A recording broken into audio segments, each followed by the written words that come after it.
દાહોદ જિલ્લાના દેવગઢ બારિયા ખાતે સબ જેલમાંથી પોસ્કો કેસનો આરોપી ફરાર થવાના મામલે મોટો વળાંક આવ્યો છે। દેવગઢ બારિયા પોલીસે ફરાર આરોપી મનોજ ભરતભાઈ કટારાને ઝડપી પાડ્યો છે। આરોપી તેના ઘરે હોવાની બાતમીના આધારે પોલીસે મધ્યરાત્રે ઘર કોર્ડન કરી કાર્યવાહી હાથ ધરી અને તેને ધરપકડ કરી। પ્રાથમિક માહિતી મુજબ આરોપી સબ જેલમાંથી બીમારીનું બહાનું બનાવી ફરાર થયો હતો। આરોપી કેવી રીતે ભાગ્યો અને ભાગવામાં કોઈએ મદદ કરી હતી કે નહીં તે મુદ્દે પોલીસે વધુ પૂછપરછ શરૂ કરી છે।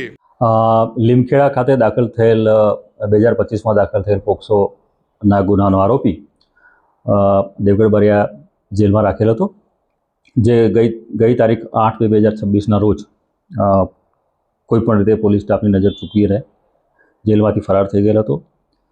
તે આરોપીને પકડી પાડવા માટે પંચમહાલના incharge range IGP Shri Sandipsinh સાહેબ તથા પોલીસ અધિક્ષક શ્રી રવિરાજસિંહ જાડેજા સાહેબનાઓએ અમને સૂચના આપી, જે અનુસંધાને અમારી ડીવાયએસપી લીમખેડા ડિવિઝન તથા લીમખેડા દેવગઢ બારિયા પીઆઈ શ્રી રાજપૂત સાહેબને સૂચના આપી અને એલસીબી એસઓજીની ટીમો બનાવી અને આ ભાગેલા આરોપીને શોધવા માટે સઘન પ્રયત્નો કરતા આ આરોપી અમને તેના ઘરેથી મળી આવેલ, જે આરોપીને હસ્તગત કરી ગુનો દાખલ કરેલ છે।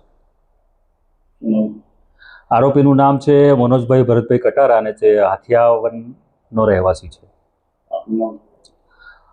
હું AK કલાસવા છું, મારું નામ AK કલાસવા છે। હું ઇન્ચાર્જ ડીવાયએસપી લીમખેડા ડિવિઝનમાં ફરજ બજાવું છું અત્યારે।